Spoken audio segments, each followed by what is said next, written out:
the studios of KPFK Pacifica Radio in Los Angeles, this is Uprising, and I'm Sonali. It's Wednesday, January 21st, 2015. Acclaimed economist and author Nomi Prins will join us live in studio to comment on President Obama's State of the Union address.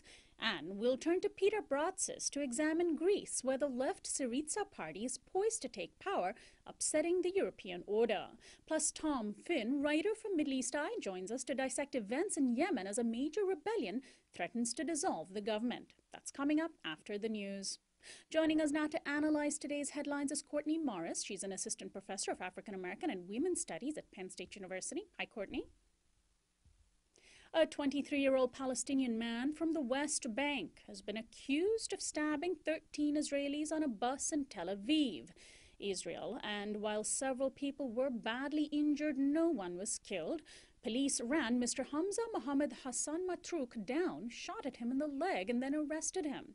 Israeli authorities are dubbing it a, quote, terrorist attack. It is the latest in a series of attacks by individual Palestinians who have used knives, meat cleavers, and even cars as weapons. Although Hamas did not take responsibility for this morning's incident, a spokesperson called it, quote, a natural response to the occupation and its terrorist crimes against our people. The Israeli paper Haaretz is reporting that the stabber told investigators he was, quote, motivated by Israel's summer war in Gaza and the recent fighting over the Temple Mount. Well, Courtney, should we be surprised that individuals will lash out in desperate ways when they feel like they have no options left? Courtney, can you hear me?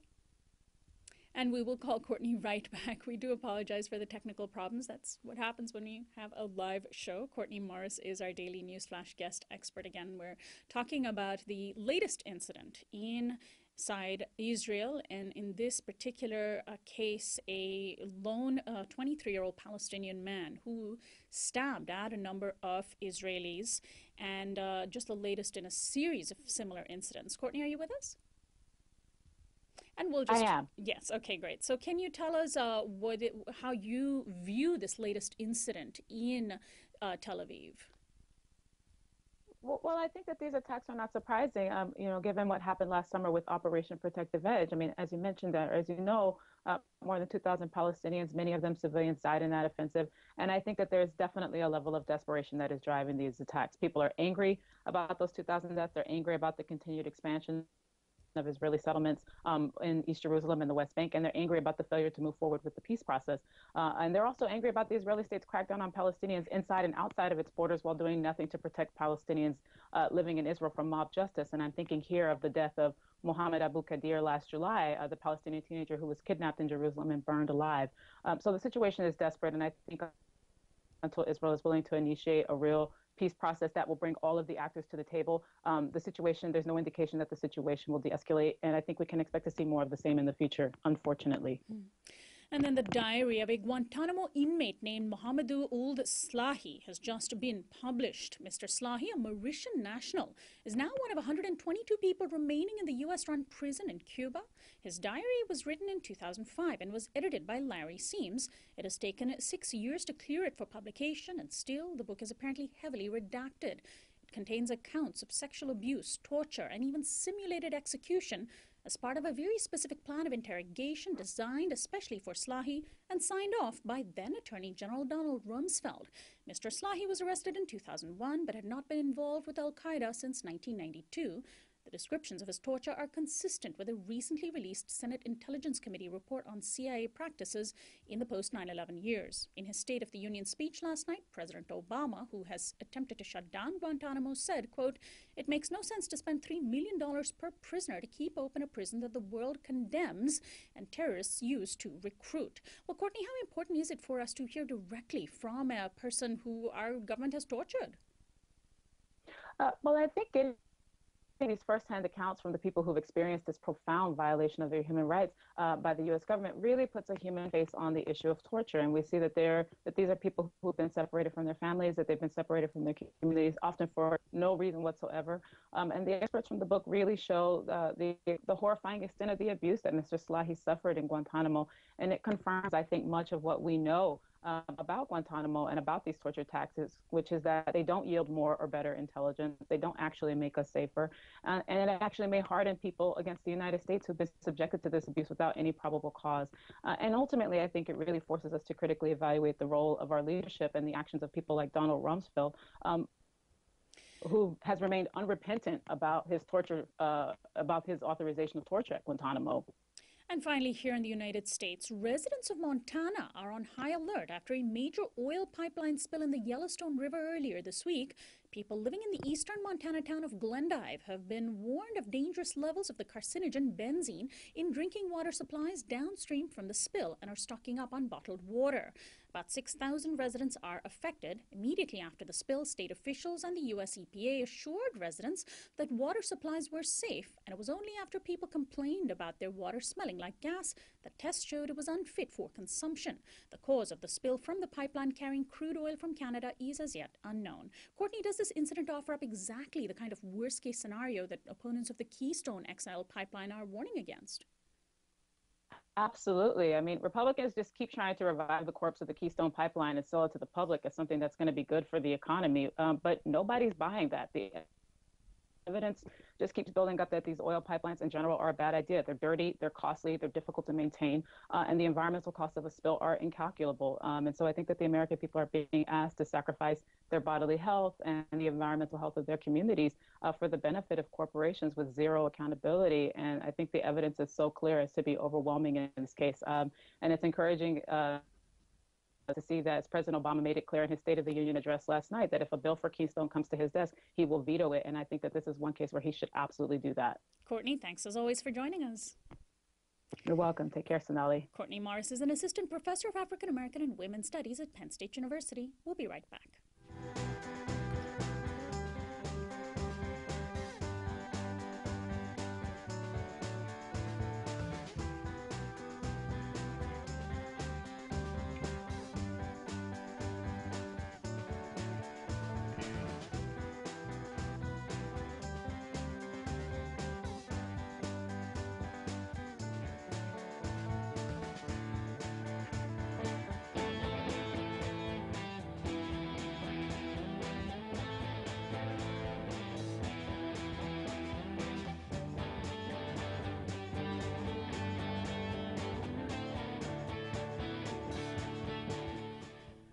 Welcome back to Uprising. I'm Sonali Kohatkar. You can now watch Uprising on Free Speech TV, which airs on Dish Network Channel 9415, DirecTV Channel 348, and hundreds of part-time cable affiliates and on Roku. President Obama delivered his sixth State of the Union last night in a wide-ranging speech addressing domestic and foreign policy. Some in the press characterized it as laying out a progressive agenda. And the Huffington Post called it a triumph for Elizabeth Warren, referring to the economic vision of the junior senator from Massachusetts, known for her pro-worker policies. The LA Times even described the first half of the speech as being, quote, filled with aspirational proposals to help build up what the president termed middle-class economics, couched in words that made it sound as if only a callous fool could oppose them. In his speech, Mr. Obama made his case for child care tax credits for the middle class, paid sick leave for workers, free community college tuition, the hiring of veterans, the preservation of the Affordable Care Act, the need to sign trade deals to combat competition from China, and the importance of fighting climate change. Here is a short excerpt from the State of the Union. So the verdict is clear. Middle-class economics works. Expanding opportunity works. And these policies will continue to work as long as politics don't get in the way. We can't slow down businesses or put our economy at risk with government shutdowns or fiscal showdowns. We can't put the security of families at risk by taking away their health insurance, or unraveling the new rules on Wall Street, or refighting past battles on immigration when we've got to fix a broken system. And if a bill comes to my desk that tries to do any of these things, I will veto it. It will have earned my veto. That's an excerpt of the 2015 State of the Union address by President Obama given last night. Joining me in studio today is Nomi Prins, a renowned journalist and author. Her latest book is All the President's Bankers, The Hidden Alliances That Drive American Power. Her earlier books include a historical novel about the 1929 crash called Black Tuesday, and she's also written It Takes a Pillage, Behind the Bonuses, Bailouts, and Backroom Deals from Washington to Wall Street. She's also a senior fellow at Demos. Welcome to Uprising, Nomi. Thank you very much, Sonali. Thanks so much for joining us. Well, do you agree with the characterizations that last night we finally saw the president we had elected and re-elected? You know, this is coming from a lot of liberal viewers of the address. Yeah, I guess hope does spring eternal in some cases. The reality is what sounds good on the surface, and some of the policies he mentioned do sound good on the surface, but below the surface and in the reality of people's lives, the economy is nowhere near as rosy as President Obama is taking credit for. It's rosy for the top. It's rosy for the banking system. It's rosy for anybody who is a recipient of trillions of dollars of Federal Reserve policy, but not for the average person. And so when you start in a position of non-reality, debating as to what pieces might alter that a little bit is really a false second start. So he had to make essentially two cases. One, that his policies so far have benefited people, but two, that they haven't benefited people enough to where he needs Congress, dominated by Republicans, to now pass those additional things. And you're saying that even that first part doesn't really hold up. And he pointed to some cases of people, and of course this is very popular among presidents giving State of the Union addresses, where they'll point to individuals saying, look, this person saved $24,000 because of the Affordable Care Act. I mean, those are true stories, but they don't represent the norm?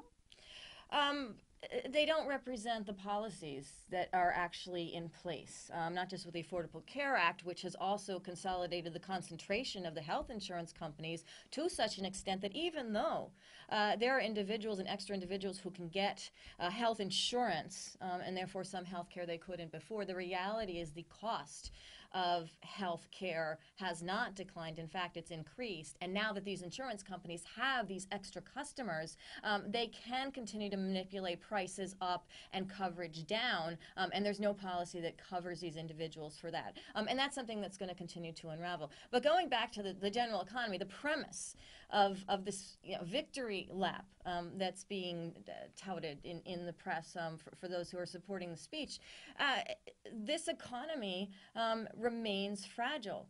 Hourly wages remain below what they were before the administration began. The unemployment rate, which President Obama discussed as being lower than it was when he took office, yes, on a percentage basis it is true, but that is because less people are looking for jobs, and the people that are looking for jobs are finding jobs at lower wages or having to double or triple up on the jobs that they take. So that's not indicative of a stable economy for individuals. It was interesting to hear the president get excited about the fact that oil prices are extremely low today, and taking credit for, and of course one of the reasons why oil prices are low is because of the increased exploration and the oil from fracking. There's been a fracking boom in the country, which he has championed, which has resulted in a glut of energy reserves, and he was excited that it's put about $700 extra into people's pockets. Yeah, I don't know if a real person is looking at gas prices being slightly lower now because the oil prices are done, and the knock-on effect of gas prices, of oil prices being low, actually isn't a one-to-one relationship either, which we know, but $700 a year isn't necessarily going to really change anybody's economic fortunes on the ground. And plus, what's been happening is, yes, there's been more fracking. Yes, there's been more supply coming into the oil markets, into the energy markets, but there's also been a lot of speculative activity on the part of traders who can actually drive these prices down to the extent that they're sort of listening for signals from the White House. And that's also been what's happened. And when speculation drives oil prices down as well, it can also just as easily turn around and drive them back up. That's how speculators make money. So to say that's going to be the savings for a year is a bit hard to swallow, given that it's unlikely. Right, and sadly it has also spurred the sales of SUVs, which goes against the climate change initiatives he discussed, which we'll get to. He brought up one very important thing that you don't often hear presidents and lawmakers bring up, which is the cost of childcare. This is, of course, a family issue. I have kids, and I know how horribly expensive childcare is, and it can be debilitating to the family economy. So what do you make of his idea to give tax credits for childcare? You know, that's actually a good idea. I mean, giving anyone the opportunity to get out and work, as opposed to having to balance whether a mother or a father staying at home has to change that time and to instead be more cost effective to be with the children is actually a good idea. To do it as a tax credit is the only way that the government can potentially get it through. I don't know that it's actually going to get voted through, but as an idea, that was one of the things along with the community colleges that did represent a progressive type of an agenda to the extent it could ever get passed. Right, and incidentally, this morning, a new poll showed enormous amounts of support for such policies. The president himself has seen a big bump in poll numbers, but something like 70 to 80% approval of such policies among people in all parts of the political spectrum. So clearly these are popular policies, and this is what the president is hoping for, right? That the public will essentially push their lawmakers in the Republican Party to support such deals. But the question is, do the GOP ever really respond to those kinds of pressures? Well, children and education are something that are bipartisan. Republicans and Democrats have children, were children, and many of them either go to school or want to go to school, or get higher education. So that's a plus. But framing it as just a fight between Republicans and Democrats also gets into this artificiality of what's really going on in policy with respect to the economy and who's really benefiting from policies. Because the reason that we have a deficit in tax receipts and the reason that there's this debate in Washington about what can be reduced further to help middle-class Americans of all parties is that we have given us a tremendous amount of support to the financial system. We still have, and this is something that doesn't get mentioned in State of the Unions, we still $4.5 trillion of debt purchased by the Federal Reserve on its books doing nothing to help the U.S. economy, to help average people. Right. We have quadrupled the stock prices of the banks that manufactured a lot of the toxic debt that the Federal Reserve has bought. And that's something that's complex to understand, especially in the morning, especially in a State of the Union. But the reality is there has been a plethora of support for groups, for individuals, for institutions that make these small adjustments very minute in the scheme of things.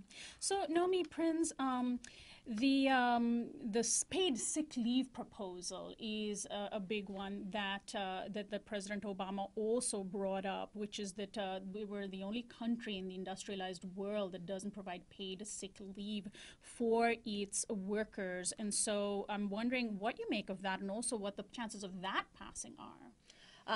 Again, the chances are fairly slim. You're talking about changing a corporate structure for large corporations that don't even actually, pay their share of taxes, let alone are going to be dictated to in terms of how they change their benefits to individuals. And for small businesses, which aren't even being funded to the extent they were before the financial crisis, it's also a bit harder. And that's going to be the argument that will be used not just by Republicans, but by Democrats who are supported by the same types of corporations in keeping these sort of things from happening. So again, it plays well, it sounds well, it would be a good initiative.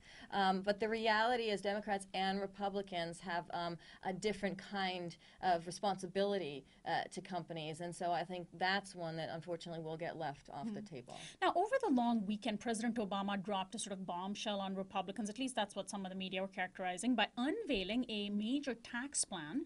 And people have talked about this before, but he pushed it pretty hard, that would essentially close some loopholes on capital gains and give tax credits to middle-income Americans. It would also increase capital gains taxes. And I was surprised he didn't really bring that up in any serious way at last night's State of the Union address.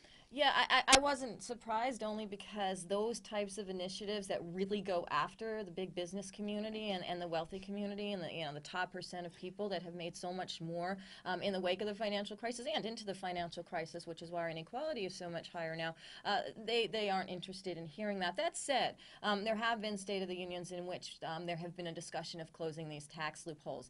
It hasn't happened.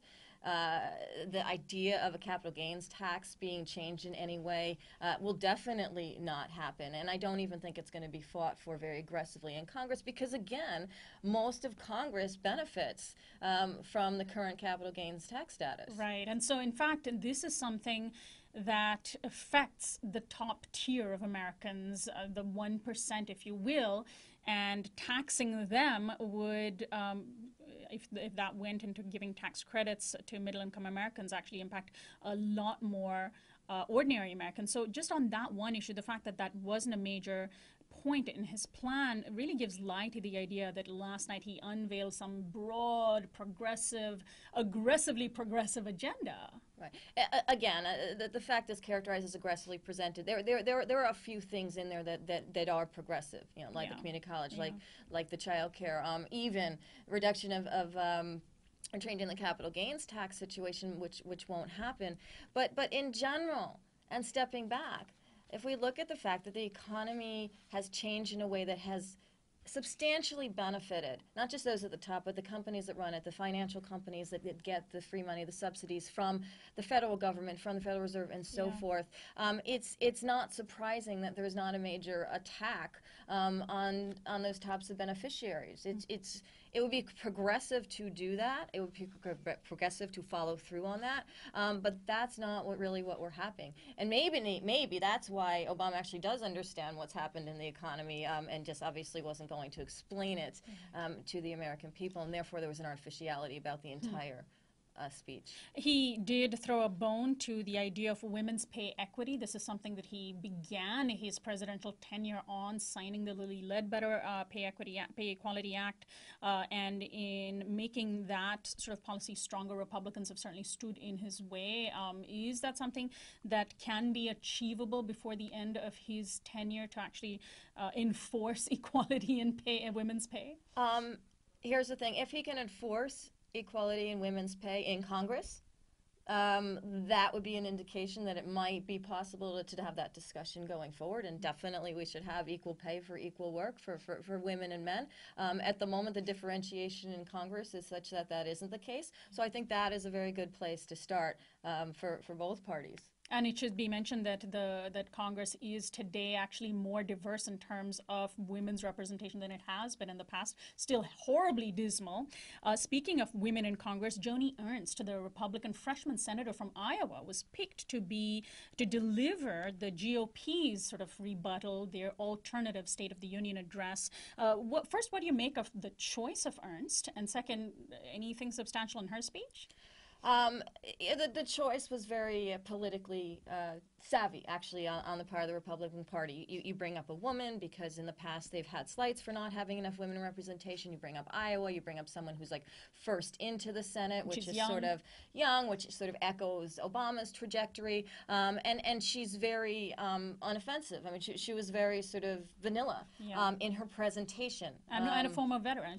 She's a veteran. And she's a former veteran, so that speaks to, and she's on the committee that relates to that in Congress. So that speaks to all of the things that are sort of values to the Republican Party, but also to a lot of mainstream Americans as well. So I think the choice was actually quite smart. She spoke about, caring about the American people and sort of all the old tacits of the Republican Party in terms of big government out. We care about your values. We want to, help you also. So it was basically just a different take, really, on what Obama was saying with the sort of flavor of the Republican Party. I mean, she didn't really get specific. Right. It wasn't the place to get specific, but she was certainly a safe choice. Right, and of course the GOP answer is we agree that all these ills exist. We just think that our solutions are different, which is to actually benefit big business and corporations. Well, I want to thank you very much, as always, Nomi Prins, for joining us today, and certainly encourage listeners to check out your latest book, All the President's Bankers. Thanks so much. Thank you. My guest, Nomi Prins, is joining me in studio. She has written a number of books, including All the President's Bankers and Black Tuesday, and It Takes a Pillage. This is Uprising. We'll be right back.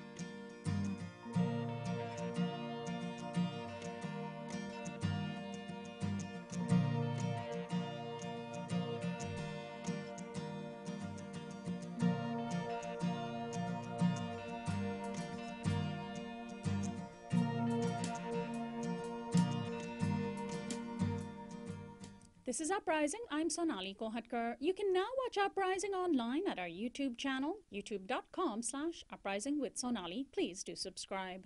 After failing to choose a president last year, Greek voters will be heading to the polls once more on January 25th to choose all 300 members of its parliament in a race that has the potential to rewrite the entire political landscape. Greece's coalition of the radical left, named Syriza, has emerged as the front-runner, polling at more than 35%. If Syriza wins, its 40-year-old head, Alexis Tsipras, will be Greece's youngest ever prime minister. But what distinguishes him even more from the rest of the country's political figures is his party's staunch political position against austerity measures. Greece has suffered significantly from the recession, with extremely high unemployment rates of 25% and severe pressure from the European Union to preserve austerity. But Tsipras wants the EU to write off half of Greece's debt. The current Prime Minister, Antonin Samaras of the New Democratic Party, has warned of deepening crisis if Tsipras' party wins and ends austerity. If Syriza wins a strong plurality, as it has been predicted by polls, the immediate question remains which other parties it would form a majority government with. There are more than half a dozen parties in the mix, including the hardline extremist Golden Dawn, the Communist Party, KKE, and a right-wing anti-austerity party, ANEL. My guest is Peter Bratsis. He is an assistant professor of political science and social sciences and human services at the Borough of Manhattan Community College in New York. He's the author of Everyday Life and the State, and he recently wrote about Greece's elections for Jacobin magazine in a piece called The End of Tina. He is also a contributor to Truth Out and The Independent. Welcome to Uprising, Peter. Well, first, what do you attribute the extraordinary rise of the Syriza party?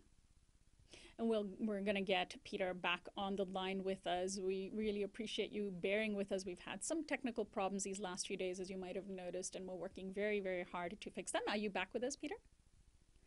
And let's try once more to get Peter back with us.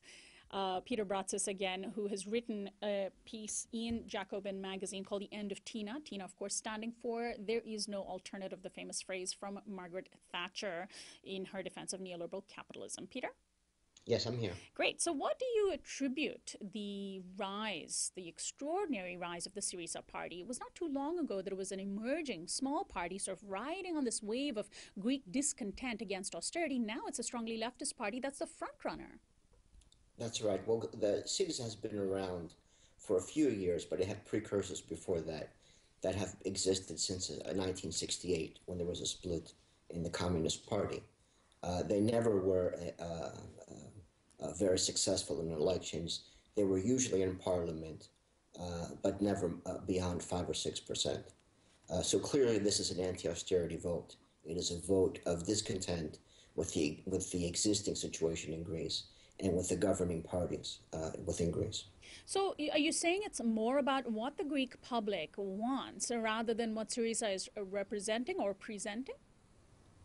Well, not necessarily, because what the Greek public wants certainly is for the current situation to change, for there to be economic growth again, and for there to be jobs again, and for people to be able to find employment, for the hospitals to function properly again, the schools and so forth.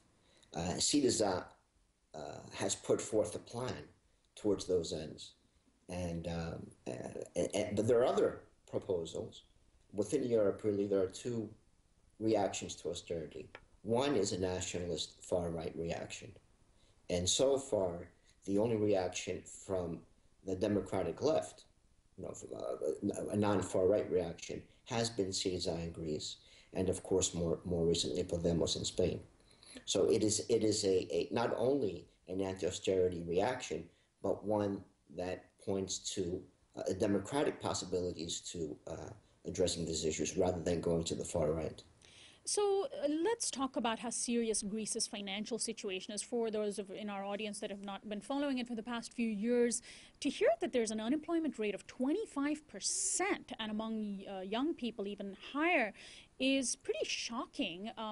How has infrastructure been impacted by austerity measures, and how, for example, has the social safety net fared, given that austerity directly impacts the social safety net, but unemployment leaves even more people needing the social safety net?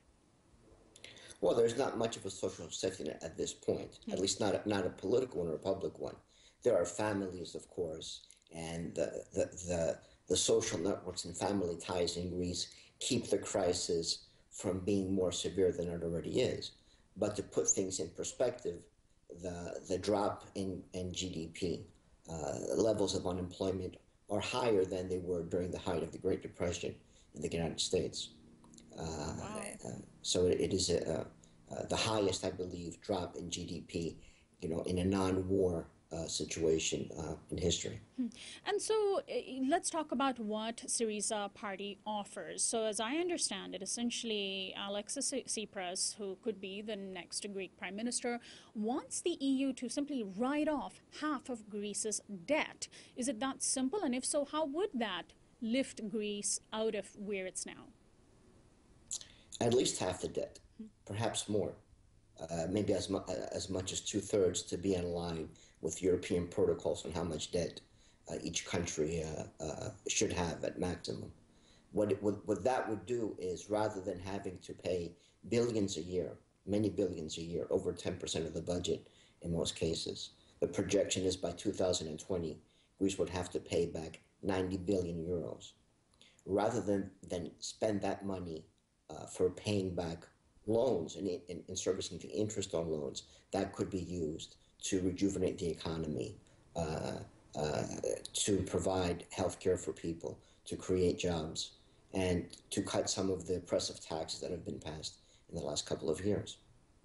So some people are criticizing, and of course this is mostly the New Democratic Party, but even those who are proponents of austerity measures are saying that Alexis Tsipras can't really have it both ways, that Greece cannot be part of the European economy and essentially violate the rules of the European economy, but others say, well, he could create a precedent that is much needed.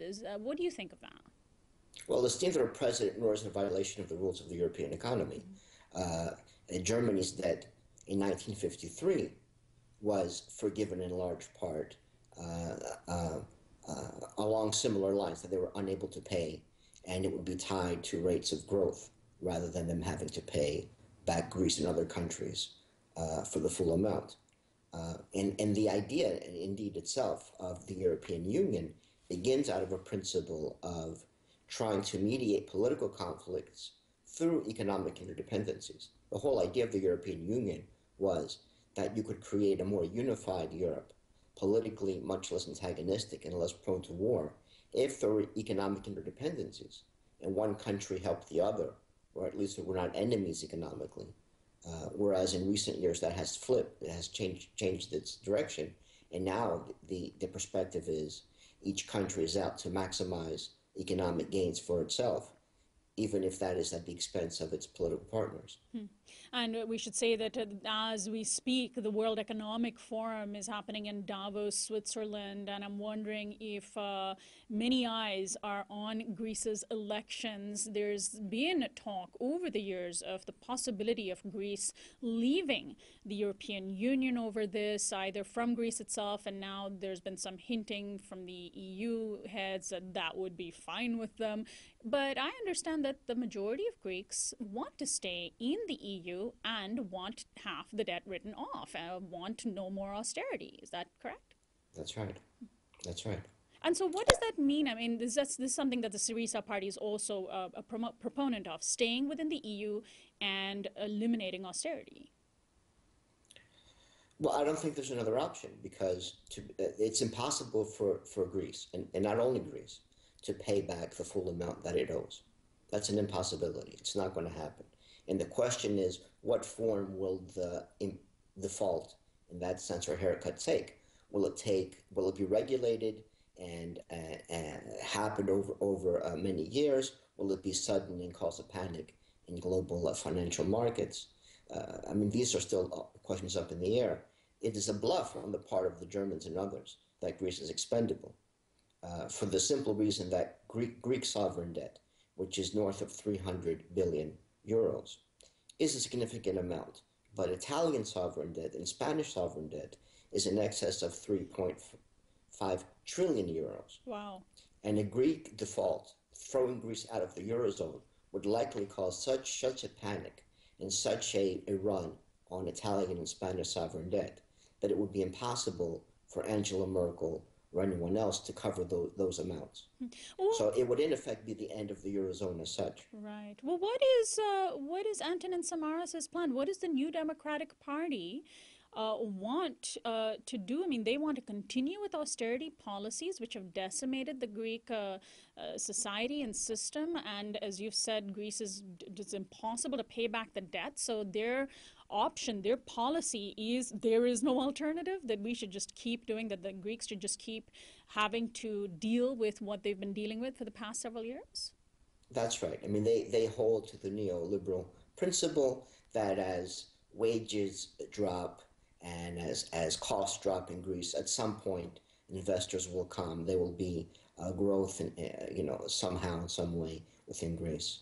But the experience so far is not that at all. If Syriza wins, it would win about 30-something%, 33 to 35% it's polling at right now, which doesn't give it a majority in the parliament. It will have to form a coalition. And who it forms a coalition with, because there are many parties in the running, is a big question. Of course, one of those parties that it would highly be unlikely to form a coalition with is the very conservative extremist Golden Dawn Party. But then there's the Communist Party, which apparently it is also not likely to form a coalition with. Why?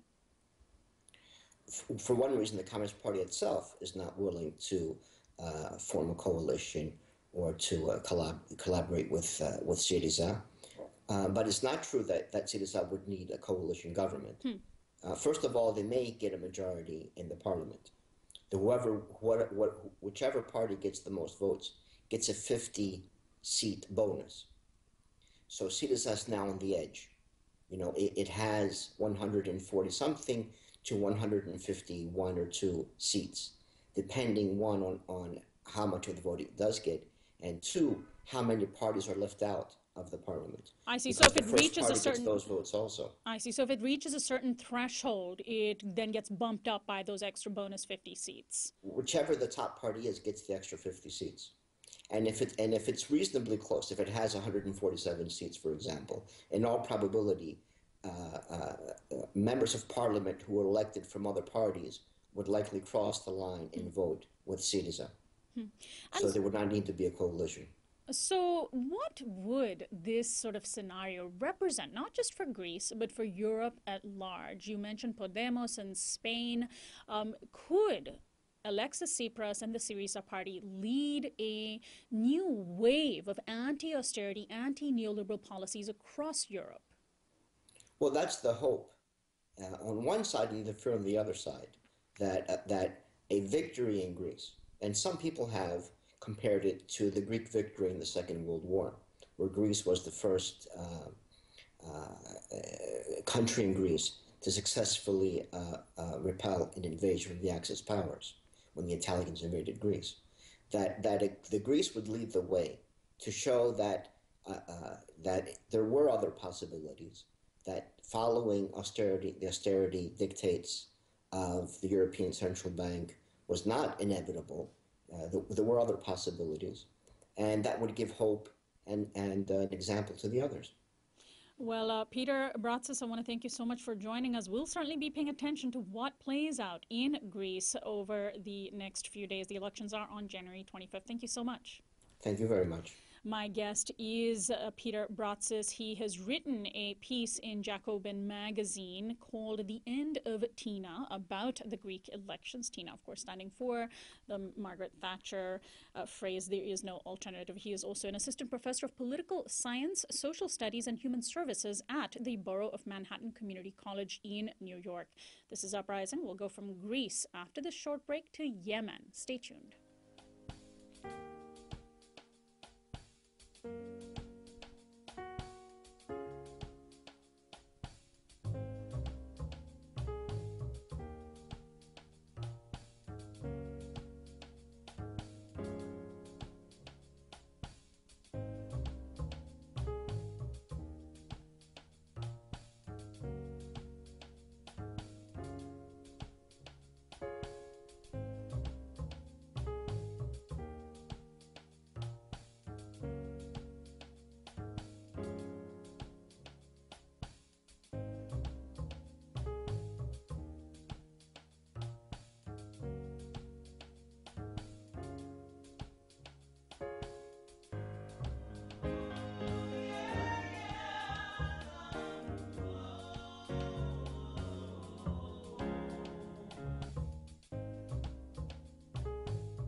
Welcome back to Uprising. I'm Sonali Kohatkar. Yemen's Houthi rebel group has seized the presidential palace in the latest step toward a coup in the Arab world's poorest nation. After taking control of the capital Sana'a last September, the Shiite rebels from the northern part of the country are cementing their political control. While the current president, Abdul Rabu Mansour Hadi, was not present in the palace when it was captured, he is believed to be somewhere in the capital. Mr. Hadi is a strong U.S. ally in the so-called war on terror. Yemen has long been the target of U.S. drone airstrikes and is also home to the Sunni-dominated al-Qaeda affiliate that took responsibility for the Paris attacks on Charlie Hebdo magazine. The Houthis oppose both al-Qaeda in Yemen and the U.S.'s influence on the central government. My guest is Tom Finn. He writes for Middle East Eye. He's a former editor at the Yemen Times and a freelance reporter for The Guardian and Reuters. He's lived in Sana'a for a number of years, and he reported extensively on the uprising that ended the 33-year rule of Ali Abdullah Saleh. Welcome to Uprising, Tom. Thank you. Well, the Houthi leader has said that it is not their intention to immediately depose President Hadi, but they have a set of demands for him that, if left unmet, could have serious consequences. What, in your opinion, is actually happening? Are we witnessing a coup? Well, there's been a lot of discussion and debate about whether this is a coup or not. I've heard people describe it as a slow-motion coup. As you mentioned earlier, the Houthis have really been in control of Yemen for over 6 months now. They took over the capital in the space of a few hours back in September of last year, and since then have been spreading throughout the country. They control a port, 2 government-run newspapers, hospitals, ministries, and they've also deposed the Prime Minister. So it's a bit of a question of semantics whether it's a coup or not. They are really now the kingmakers of Yemen, and the ball is very much in their court.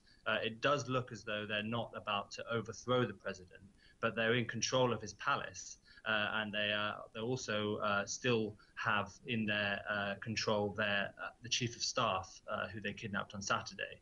So they are, by all means, into purposes, running the country now. So what are their demands? What is their political ideology? Do they have a religious ideology? Well, to understand that, really, you have to go back a few years. We haven't really heard much about the Houthis until the last 6 months, but they've been battling with the government for over a decade. Their leader, Abdul Malik al-Houthi, has said that he wants more rights for the Zaydi Shias. About 30% of Yemen's population are Shia, and he's been pressing for that, but he's now calling for many more things as well. He essentially wants a guaranteed stake in power for the Houthis, who he claims have been neglected for over a decade.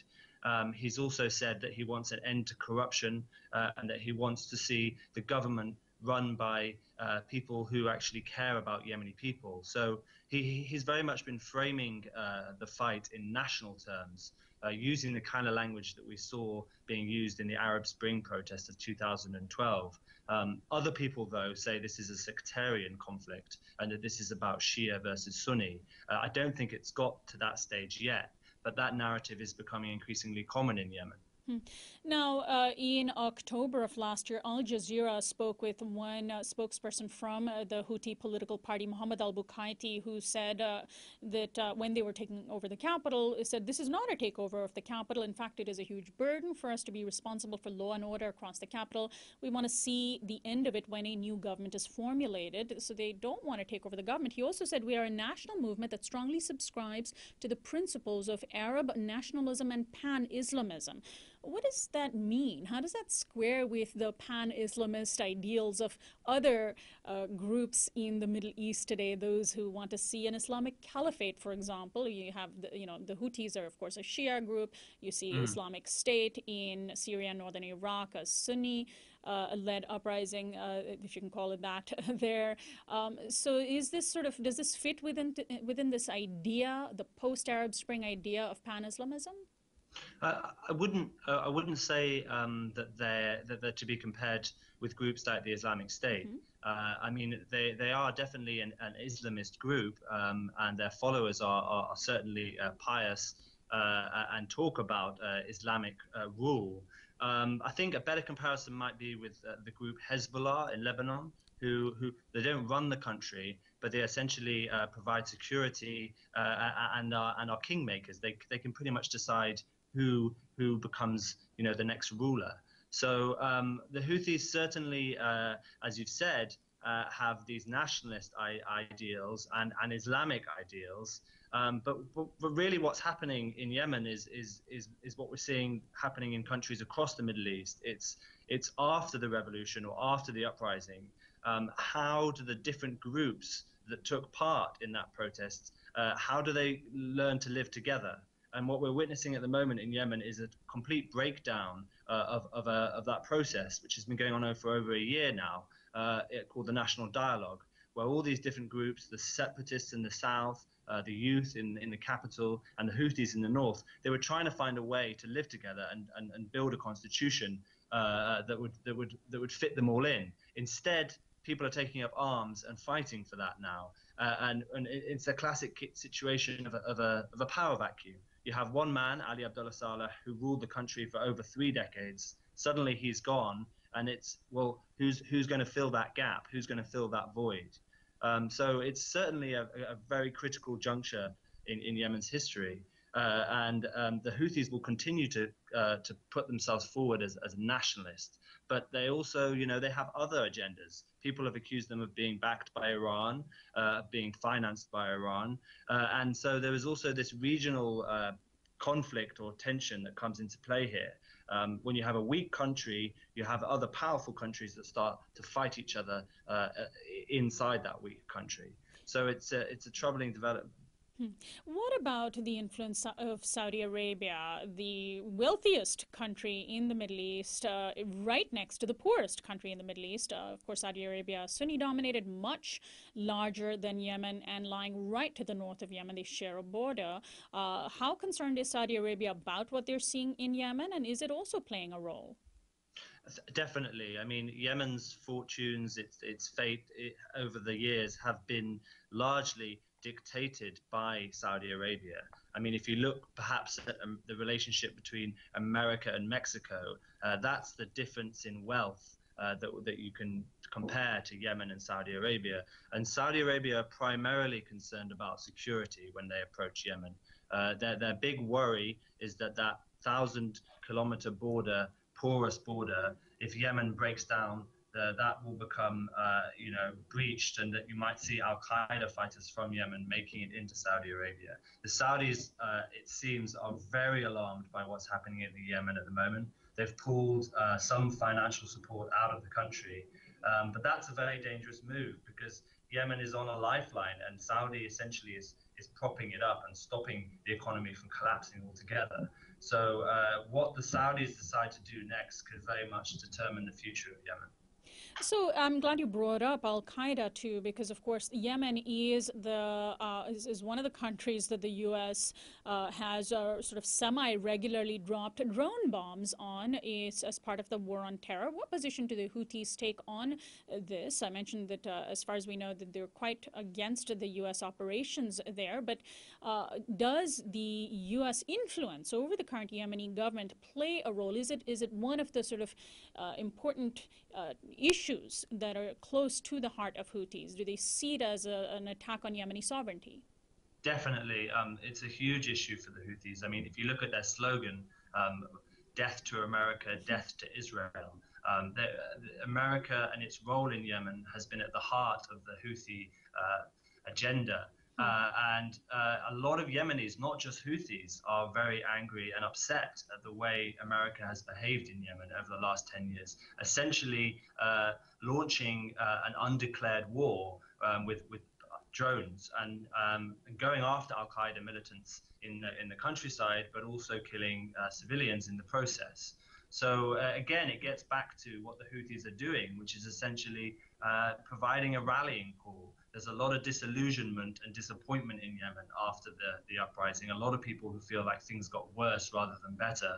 And the Houthis arrived and they're saying, look, the Yemeni government is not really in control of the country. It allows America to come in and fire drones at people, and it steals from people. And those are the kinds of things that a lot of Yemenis will know and understand. So that's very much at the heart of their agenda, yes. So the group Al-Qaeda in Yemen, the Yemeni affiliate of Al-Qaeda, which took credit for the Paris attack in early January, is also playing a role. How is this group impacted? Because, of course, those drone strikes are ostensibly aimed at Al-Qaeda in Yemen, which are also considered enemies by the Houthis. Yeah, well, exactly. You have this strange alliance of interests where it's the Houthis who are now going after Al Qaeda, which is exactly what the American government has been hoping the Yemeni government would do for years now. So, ironically, the Houthis and America have an enemy in common at the moment, despite the fact that the Houthis say that that they want to see America leave Yemen. Well, the big fear in Yemen at the moment, from what I can tell and people I'm talking to, is that the Houthi advance, the rise of the Houthis in Yemen, is providing a narrative to Al Qaeda, which is that, look, the Shias are taking over your country. And they're trying to reach out to other people, Sunni tribesmen who haven't joined the fight, but trying to say, look, you've got to come and join us now. And we've seen over the last few weeks and months these huge suicide bomb attacks that Al Qaeda have launched in the heart of the Yemeni capital. I'm talking about right next to the Ministry of Defense. So that's the big fear in Yemen at the moment, that when you have two powerful militias fighting each other, both who start using sectarian language, that people in the middle will get drawn in and join one side or the other. And I think that's the situation we're faced by at the moment. We've got a government that isn't in control of the isn't in control of the country, sorry. And now it's militias that are fighting and that taking control. So then would you say that the rise of the Houthi rebellion has in fact spurred recruitment for Al-Qaeda in Yemen and spurred their numbers? I've certainly heard analysts and government officials saying that. I mean, I think that the other thing to consider here that isn't really being talked about is that there's another party in Yemen, the Islah, which is the Muslim Brotherhood. They took part in the Arab Spring and they got a stake in the government. They have people in the ministries. And the Houthis are also against the Islah. So the big fear now is that and we've seen this across the region, what happens when the Muslim Brotherhood gets taken down? And the fear is that those people, rather than taking part in politics, will join militants. And so I have a couple of friends on Facebook who are Muslim Brotherhood, who are Islah, and I've seen them not supporting Al Qaeda, but posting stories about them and showing an interest in them. So that's the fear at the moment in Yemen. So finally, Tom, is there a way that the current situation could actually resolve in a positive manner if the Houthi rebels, who you referred to earlier as kingmakers, take a responsible position toward creating a set of demands that the government is able to meet, ushering in some kind of stability? Is it possible that the slow motion coup unfolding in Yemen might have a brighter ending than the worst case scenario? I think one thing's for sure, and that is that the Houthis are here to stay now. They've captured so much of Yemen. They've come so far in such a short space of time. They're not about to give that all up and go home. I think the really big question now is, as we were talking earlier, what are Saudi Arabia, what are Iran going to do now? Are those two countries going to step forward and support the Yemeni economy and try to keep some kind of stability, or are they going to turn to their own interests and start backing the parties that they think will further their own interests? And what will the U.S. do? The U.S. now, I think, is completely stuck. I mean, they've never really had a clear policy in Yemen. It used to be go after the Al Qaeda militants and try to keep the country from collapsing. I think now that they're no longer really calling the shots in Yemen. And so the only way that I can foresee a positive solution in Yemen would be if these groups can somehow find a way to return to the negotiating table and say, look, let's divide the country up perhaps into federal regions where everyone gets this, that, and the other. and some kind of agreement on paper. But the more violence and the more shooting that we see, the harder it gets to go back to that negotiating table. So we'll see what happens. Right, and Yemen is quite a small country to begin with, so the idea of division is not necessarily something that'll play out well. Finally, can you throw out some websites or other places where people can read about the situation in Yemen if they don't think they're getting the real story from the mainstream media? Sorry, can you just repeat that question? What's a good website to read about Yemen news? Oh, okay. Well, I would advocate the website I've just started working for, which is called Middle East Eye. We have 5 or 6 journalists on the ground who are constantly feeding on-the-ground perspectives to us. I think what's really missing on Yemen reporting is, Yemenis. Right. There's so much conversation that comes from Washington about counterterrorism, but we really need to hear Yemeni voices. Thank you so much, Tom Finn. That's MiddleEastEye.net. Thanks so much for joining us. My guest is Tom Finn. He writes for Middle East Eye. He's a former editor at Yemen Times, freelance reporter for The Guardian and Reuters, and he lived in Sana'a for a number of years. Again, that's MiddleEastEye.net. This is Uprising. Bipasha Shom is our senior producer. Anna Buss is our assistant producer. Alexander Hobbs is our technical director. Christian Beck is our production assistant. Teddy Robinson and Jonathan Alexander are our audio engineers. You can subscribe to our YouTube channel at youtube.com/Uprising with Sonali. Our website is uprisingwithsonali.com. Our theme music is by Quetzal. I'm Sonali Kolhatkar, host and executive producer of Uprising. I'll see you tomorrow.